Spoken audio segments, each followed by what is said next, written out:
May it be. Hi everyone, welcome, my name is Kevin.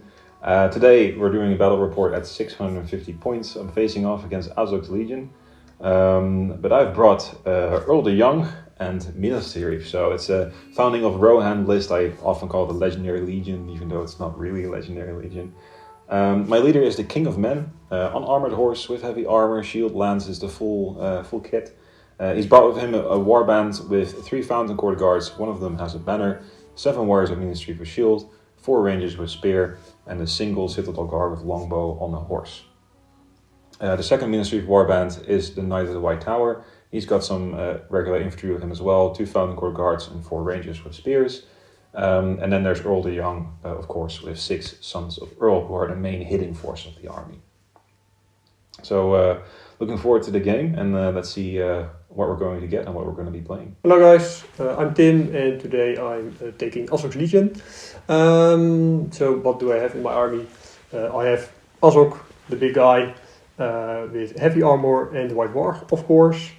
In his warband we have 4 Gunnerbed Berserkers for some tasty to attack models, high courage for objective grabbing, and my favorite models in the army, the warbeds, 2 pieces of them. In the second warband we have the mercenary goblin with 12 mercenary goblins, of course, for some shenanigans. And we have a ally in the Dark Powers of Tulkadur with the Keeper of Secrets. He is kind of a beast, but a glass cannon at that. And he's bringing 10 Gunnerbed orcs with a banner, some spears, some shields. So that's the army. Alright, so we rolled a scenario and seize the prize. So seize the prize, always very, very interesting. The only thing that really matters in the game is getting to the prize and hopefully getting there first and digging it up and keep control of it, because that's the most important point factor in the game. The problem is that Tim has warbats, so if he manages to get the prize with them and fly away, there's almost nothing I can do about it. So I need to do everything I can to stop that, which means getting to the center as fast as possible.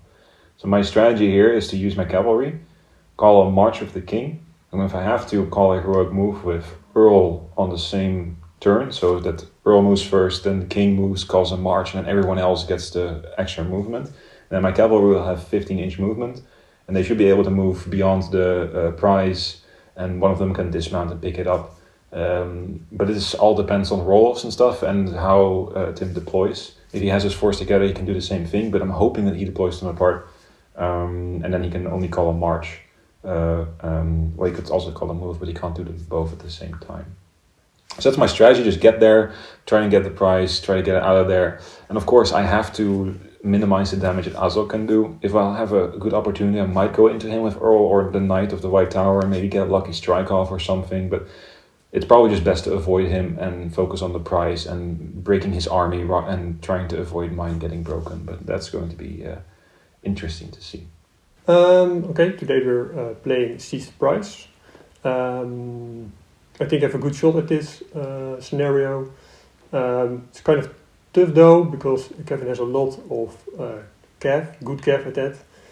So I think it's really important for me to get that first heroic march up, get the beds where they need to be, and take good care of my goblin mercenaries. There are some tasty runes on the board, so my battle tactic is to set them in reserve, of course, and then drop them at one of the flanks. I think the right flank is the most tasty, but that depends on what Kevin is going to do.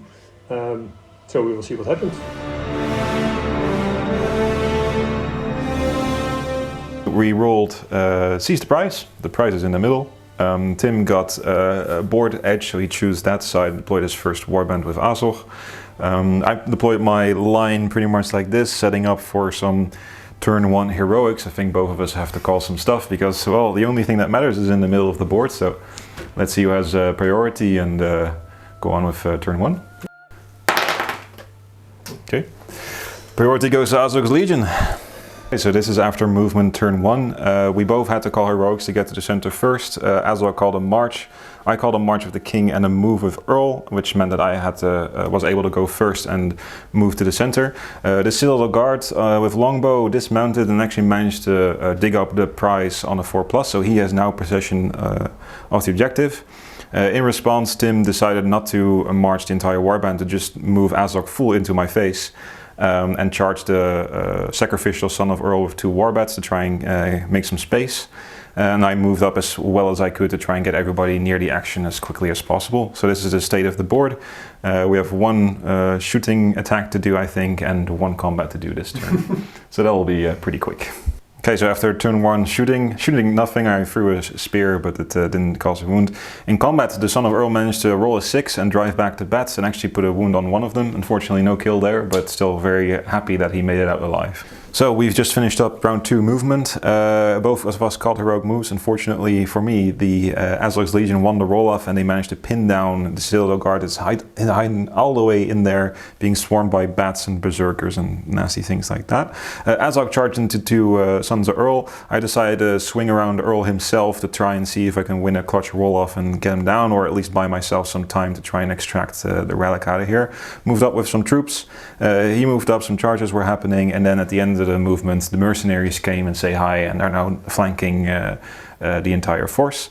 So a bit of chaos, lots of combats happening, lots of key moments to do here. So let's get into it. So Eorl spends a point of might to call a strike against Azog. He has to. Azog just masters or battles it, so he doesn't have to spend any might this turn. He just gets it for free. 6. I also got a 6, so it goes to me. Go on, fight 10. So doubling my strikes, I'm going to roll the Sons first. Fuck it, we're going for Azog. I think it's the right call. Yeah. I have to try. Let's see, needing 5s.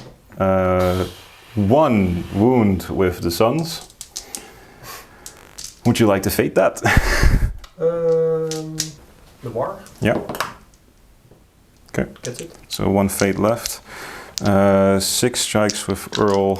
So I'm gonna hit the warg. Alright. So 1 wound on the warg.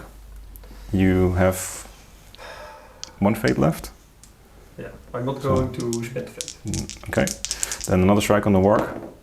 Oh, come on. Yeah, another one on the warg for good measure. And that kills him.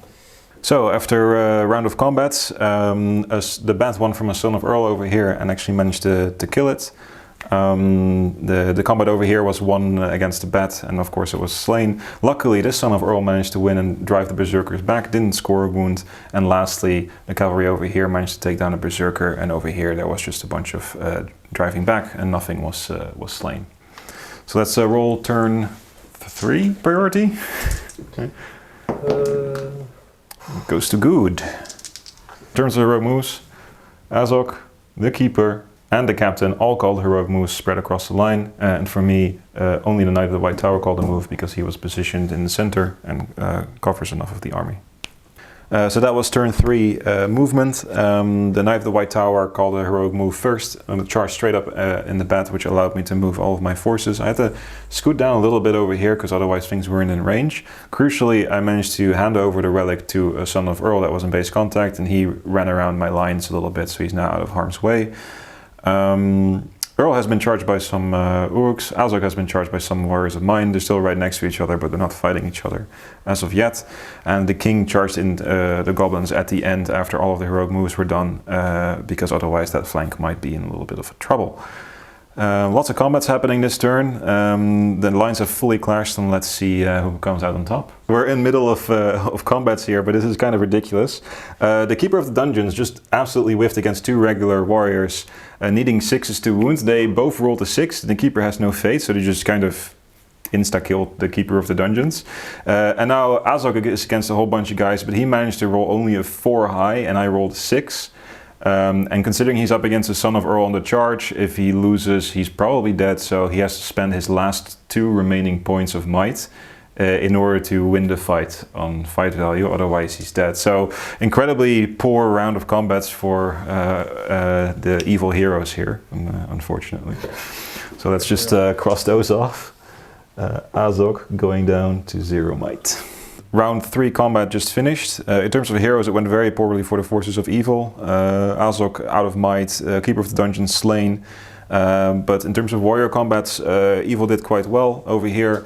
Most of the combats were either won by evil or at least they didn't lose a warrior, and a few warriors of good were taken out, but the lines haven't really shifted. Thankfully, the King of Men on the charge won his combat and managed to take out some goblins, but we'll see what next turn brings. At the moment, the forces of good are quite firmly in the lead with the relic safely in the possession behind their lines, and no apparent way for the force of evil to reach it. So let's roll for turn 4 priority.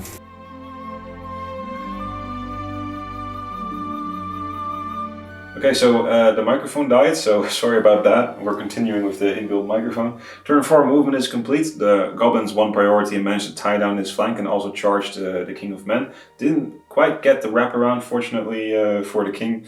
In response, the forces of good tied down the other flank, managed to charge Azog again and get some nice charges off, and the single son of Eorl went over to help the king.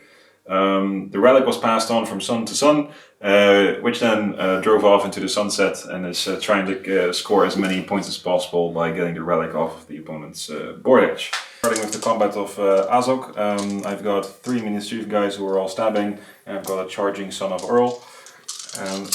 Let's see what I got. I got a 6. You also have a 6, so Azog wins. Who are you going to strike? So I'm going to prioritize the son of Eorl. Yeah, needing 5s. Yes. That's unfortunate. Once again. No kill. Let's go straight to Eorl. Eorl together with a banner against a single berserker. So Eorl on the charge has 4 attacks, and a banner is on a -1. I got a 6. And 2 wounds. Actually I get to roll this twice, so at least 2 wounds. Yeah. 5 wounds. Epic first. Yep.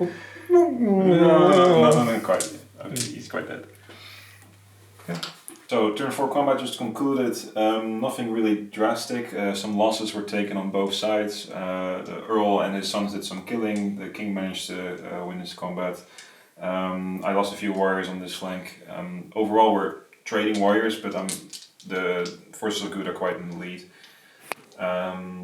Crucially, the forces of evil are broken. Exactly, just exactly the amount of models are killed to make them broken. So starting next turn, they have to take courage tests to see if they run away. Personally, I want them not to run away just yet, because I have a clear shot at getting my model off the board for maximum victory points. So I might have to call a move or something and shield just to prevent you from quartering too soon. Turn 5 movement just completed. As you can see, there's not much evil left.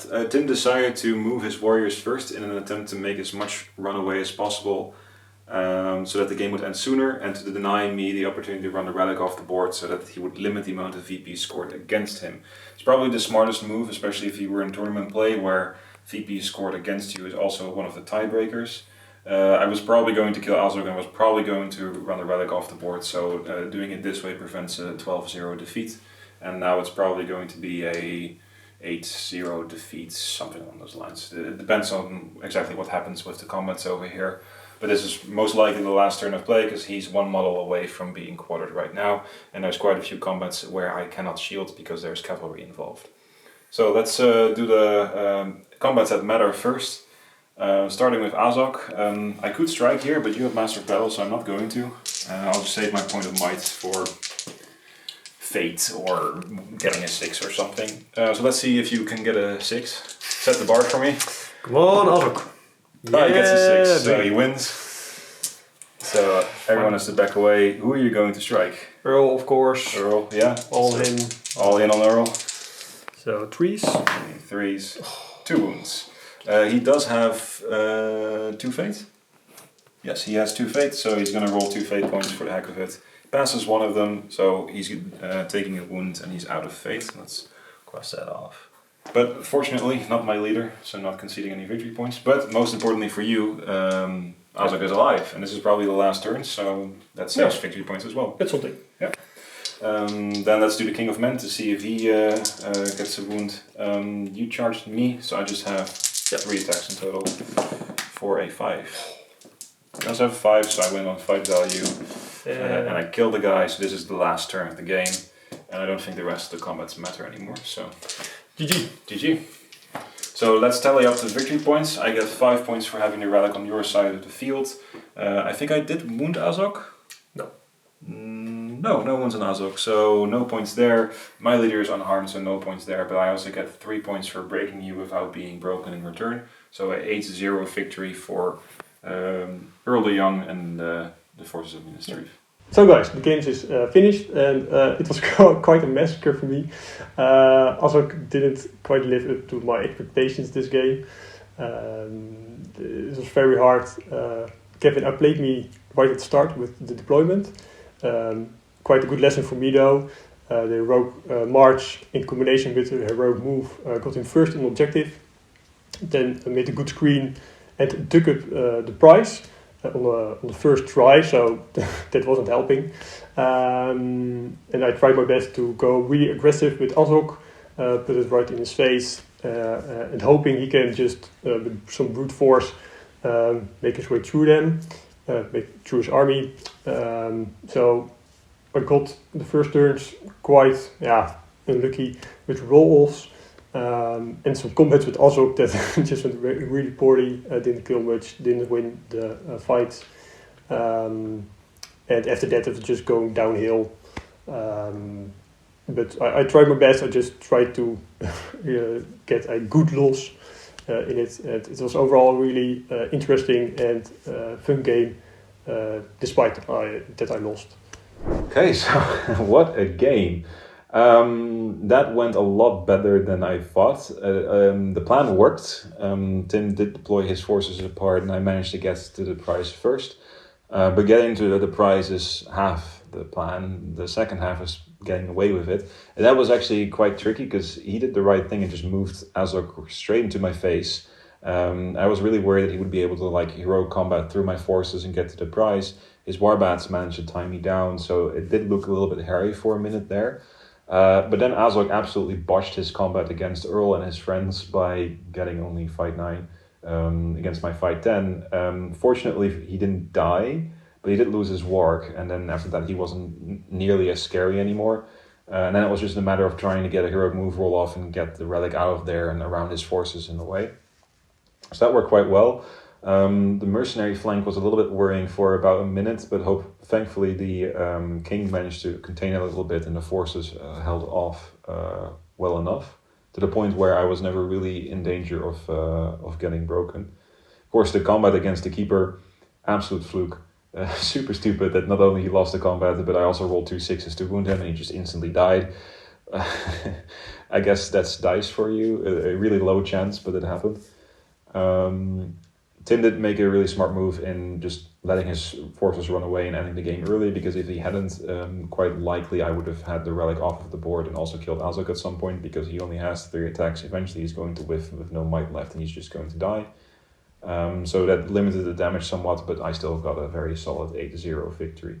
So we're really happy with how the game went, and I think hopefully a good showcase for this army, which is also a sneak preview into the video of next week. We're going to do a little bit of a deep dive into this list and other variations of it, and why I think this list is quite interesting to play and the little tricks that you can do with it. So thanks for joining us this week. Of course, there is one more thing to do. That's a dice giveaway from the last video. A lot of you commented, so thank you for that. It really helps the channel as well.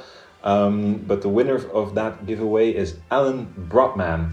I think I pronounced that correctly. So Ellen, congratulations, you won a dice set. There's going to be a link on the screen and in the description with an email address. You can reach out to us there, and we'll send you this dice set for free. Have fun with it and thank you for your support. See you next time.